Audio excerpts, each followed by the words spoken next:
Walaupun umat sebelum kita melaksanakan sholat juga, Nabi Sulaiman meninggal dalam keadaan sholat. Umat sebelum kita membayar zakat juga, bahkan zakatnya lebih hebat lagi dibandingkan dengan kita. Awal 2,5%, ada umat yang sampai 10% harta yang harus mereka keluarkan. Haji juga seperti itu. Ketika turun perintah haji, Allah tidak pernah menyinggung umat sebelum kita. Padahal syariat haji itu sudah ada sejak zaman Nabi Ibrahim alaihissalam. Tapi ketika perintah sholat, perintah puasa turun, Allah menyinggung umat sebelum kita. Makanya ada penambahan kalimat di surat Al-Baqarah 183 itu.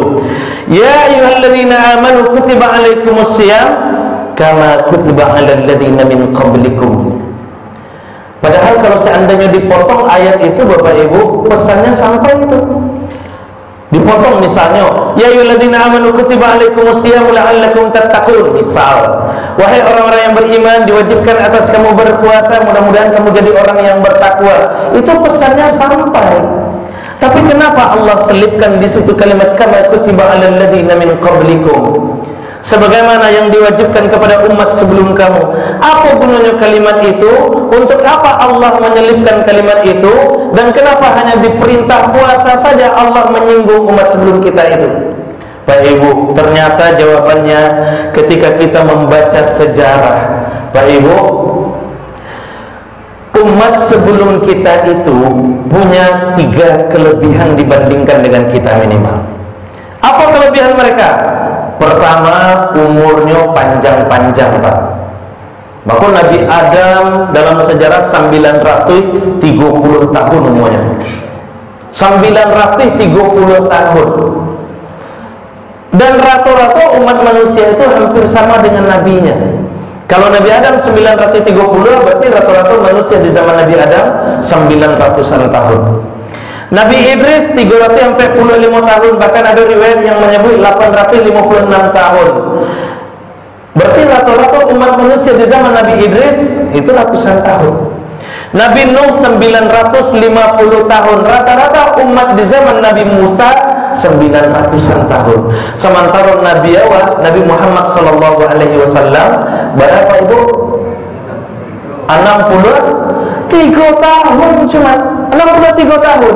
Dan rata-rata awal umat Nabi Muhammad, kata Rasulullah, umur umatku baina sittina wa sab'in, antara 60 sampai 70 tahun. Jadi jatah di awal cuma 60 sampai 70 tahun. Jadi kalau ada yang 59, itu hati-hati nanti. Siap-siap ya Pak. Siap-siap ke pensiun. Karena memang seperti itu. Tapi ada yang hidup di atas 70 tahun Ustaz. Iya, ada yang masih hidup di atas 70 tahun. Tapi kan juga ada yang meninggal di bawah 60 tahun. Makanya kece orang tua mumbang jatuh, kalau jatuh yang tua meninggal, yang kete pun menghadap Allah subhanahu wa ta'ala. Tapi kalau dirata-ratakan kata Rasulullah, baina sittina wa sab'in, 1. Artinya apa Bapak Ibu? Kalau umat sebelum kita bisa beribadah ratusan tahun, kita umat Nabi Muhammad ini kesempatan ibadah kita hanya 60-an tahun. Itu yang harus awak pikirkan. Awak kesempatan awak beribadah cuma 60 tahun. Sementara mereka ratusan tahun, bahkan ada yang sampai 1000 tahun. Kan luar biasa. 1. Yang kedua, kelebihan mereka badannya besar-besar. Maka dikeluarkan dalam hadis, disampaikan dalam hadis Rasulullah itu Al-Bukhari wa Muslim, kata Rasulullah, khalaqallahu Adam ala surati wa tuluhu sittuna dira'ah. Allah ciptakan Adam itu tingginya 60 hasta. 60 hekto Pak. 60 hekto. Nabi Adam itu tingginya 60 hekto Bapak Ibu. Hasta Rasulullah. Karena Rasul yang ngomong, hasta kamar zaman kau 35 cm punya. Hasta Rasulullah itu 45 cm lebih kurang. Kalau 45 kali 60, berarti Nabi Adam itu tingginya kalau dihitung meter 27 meter. Bayangkan tuh, 27 meter Bapak Ibu. Puncak Gubah Nusa Jiwa ini sampai segitu Pak. Hah? Puncak Gubah Nusa Jiwa nggak sampai segitu, nggak sampai kalau separuh itu mungkin nggak benar.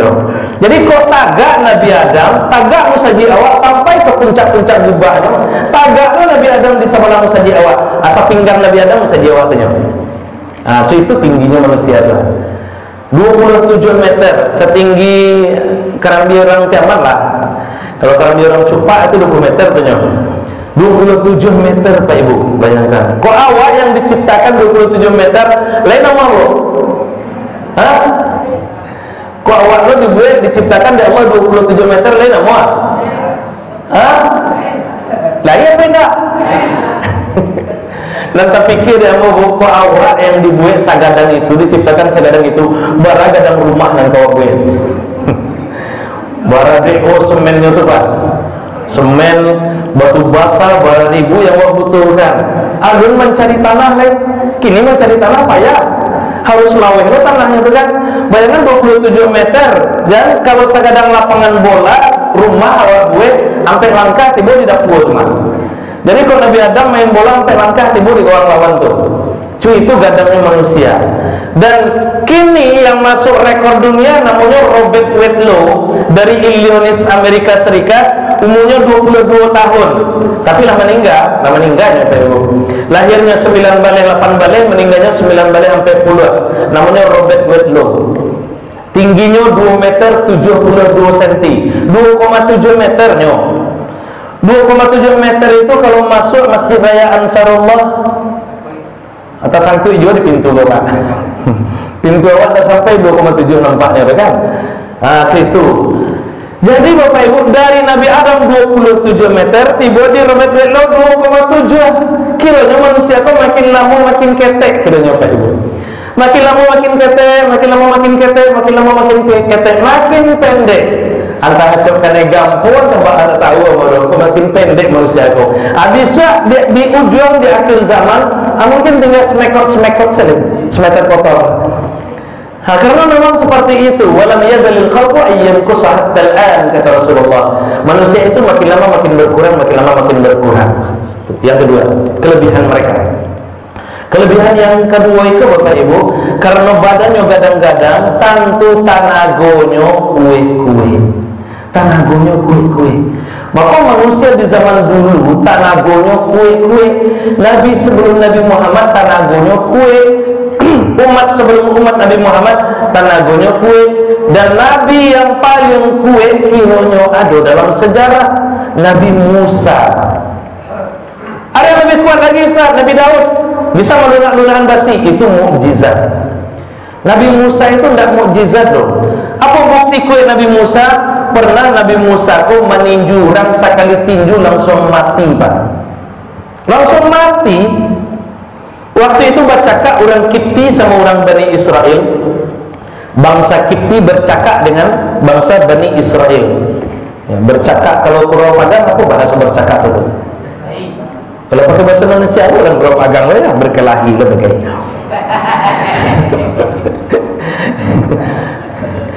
Jadi ada orang Kipti kau bangsa Fir'aun, Bani Israel kau bangsanya Nabi Musa. Bercakaplah pemuda Fir'aun, pemuda Kipti dengan pemuda Bani Israel. Kalah pemuda Bani Israel kau mengadunya ke Nabi Musa. Musa tadi yang mau bercakap orang Kipti kalah, kamu tolong kamu cik katanya kan. Nah, mendanga kaumnya kalah, mendanga bangsanya kalah, nyoturi orang Kipti tadi Bapak Ibu. Nyoturi orang Kipti tadi dapat dan nyoba tamu dan nyot tinju dan Nabi Musa sekali tinju langsung mati sampai kini dia didik dia. Saking kuenya tinju Nabi Musa Bapak Ibu. Dan itu bukan mukjizat, itu bukan mukjizat. Karena kata Nabi Musa, "Hadza min amali syaitan." Ini adalah perbuatan syaitan. Itu kekuatan manusia. Itu juga bukan cerita buatan, ada di dalam Al-Qur'an, surah Al-Qasas, surah yang ke-28 ayat yang ke-15. Bahkan Bapak Ibu, bukan hanya manusia biasa, malaikat maut. Anda kenal malaikat maut Pak? Pak, kenal malaikat maut tak? Lain. Nah itu alhamdulillah lah modal itu mah. Ada orang dalam berarti itu kan kalau kenal malaikat maut. Hebat orang Kurau Padang kenal malaikat maut kan.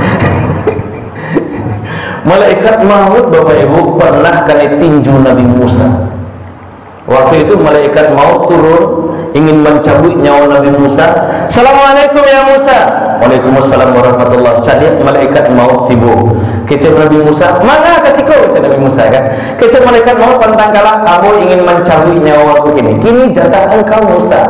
Nabi Musa mendengar nyawanya ke dicabut, nggak terima dia tinju, tiba di mata tabudun cek mata malaikat maut ini. Orang hebatnya manusia itu Pak. Malaikat maut nyelawatnya. Itu juga bukan cerita kemur zaman. Itu Rasulullah sallallahu alaihi wasallam yang ceritakan dalam hadis Al-Bukhari 1339 dan hadis Muslim 5239. Nanti cek. Nah itu. Jadi luar biasa kekuatan Nabi Musa itu Bapak Ibu.